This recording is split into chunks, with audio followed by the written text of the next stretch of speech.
لیکن پھر بھی کہیں نہ کہیں محمد بن سلمان سعودی عرب کے فیوچر کو لے کر صحیح فیصلہ لے رہا ہے۔ ان کا سعودی عرب کو ماڈرنائزیشن کی طرف لے جانے کے پیچھے کئی وجوہات ہو سکتا ہے کہ اگر بھول کر بھی ان میں سے کوئی محمد بن سلمان کے خلاف جانے کی کوشش کرے گا یا بغاوت کرنے کی کوشش کرے گا دین ان کا جو حشر یا تو جیل ہو سکتا ہے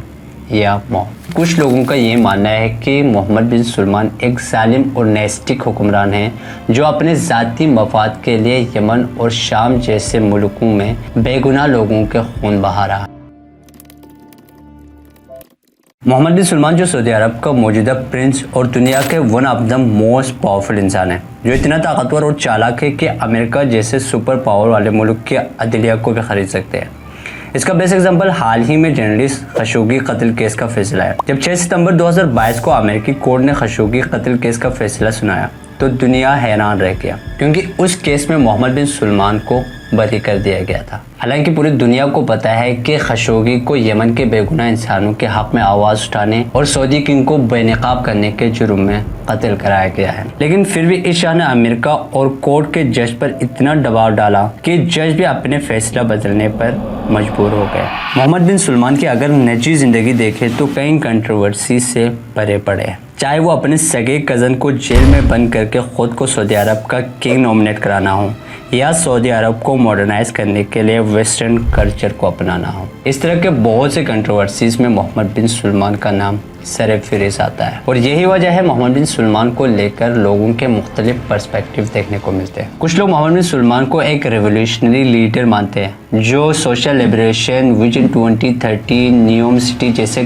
کئی ایڈوانس پروجیکٹ کے ذریعے سعودی عرب کو ماڈرنائزیشن کی طرف لے کے جا رہا ہے، جبکہ کچھ لوگوں کا یہ ماننا ہے کہ محمد بن سلمان ایک ظالم اور نیسٹک حکمران ہیں جو اپنے ذاتی مفاد کے لیے یمن اور شام جیسے ملکوں میں بے گناہ لوگوں کے خون بہا رہا ہے۔ اور کچھ لوگوں کا یہاں تک ماننا ہے کہ یہ شخص اپنے اقتدار اور بادشاہیت کو برقرار رکھنے کے لیے کسی بھی حد تک جا سکتا ہے۔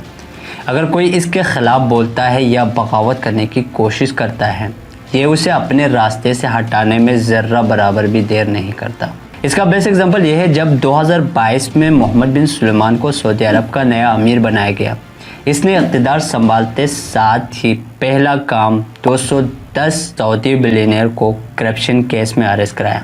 حالانکہ یہ تمام لوگ کوئی کرپٹ لوگ نہیں تھے، اس نے ملک کے ان بلینئر کو محض اس لیے کرپشن کے کیس میں پھنسایا کیونکہ محمد بن سلمان کو پورے سعودی عرب میں اپنے آپ کو ڈومیننٹ دکھانا تھا، اور ان تمام بلینئر کو پہلے اریسٹ کر کے پھر چھوڑنے کا مقصد ہی یہ بتانا تھا کہ اگر بھول کر بھی ان میں سے کوئی محمد بن سلمان کے خلاف جانے کی کوشش کرے گا یا بغاوت کرنے کی کوشش کرے گا دین ان کا جو حشر یا تو جیل ہو سکتا ہے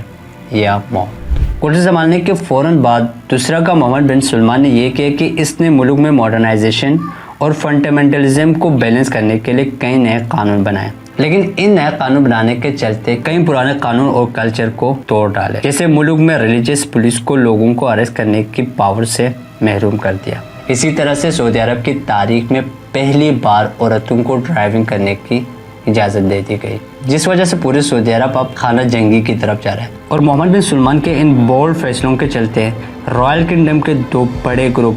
اب آمنے سامنے آ چکے ہیں۔ شاید آپ کو یہ پتا نہ ہو، سعودی کنگڈم کو شروع سے ہی 2 ٹرائبس یعنی الوہاب اور آل سعود چلاتے آ رہے ہیں، اور شروع سے ہی الوہاب ٹرائب ملک میں ریلیجیس سے ریلیٹڈ جتنے بھی ڈپارٹمنٹ ہیں وہ الوہاب سنبھالتے آ رہے ہیں، جیسے ministry of education, ministry of Islamic affair جیسے جتنے بھی ملک میں ریلیجیس سے ریلیٹڈ ڈپارٹمنٹ ہیں وہ شروع سے ہی الوہاب ٹرائبس کے ممبر سنبھالتے آ رہے ہیں۔ اسی طرح سے ال سعود ٹرائبس سے سعودی عرب کا کنگ منتخب ہوتا ہے، پرائم منسٹر، ڈیفنس منسٹر اور فورن منسٹر بھی آل سعود ٹرائب سے بنتا ہے۔ لیکن محمد بن سلمان نے ان پرانے لاز کو توڑ کر ملک کے اندر فنڈامنٹلزم اور ماڈرنائزیشن کو بیلنس کرنے کے لیے کچھ نئے قانون بنائے، جو کہ کہیں نہ کہیں الوہاب ٹرائبس کے لوگوں کو پسند نہیں آ رہا ہے، جس وجہ سے ان کے درمیان دوری بڑھتی جا رہی ہے، جو کہ انڈائریکٹلی سعودی عرب کے اوور آل اکنامک گروتھ پر اثر انداز ہو رہا ہے۔ لیکن پھر بھی کہیں نہ کہیں محمد بن سلمان سعودی عرب کے فیوچر کو لے کر صحیح فیصلہ لے رہا ہے۔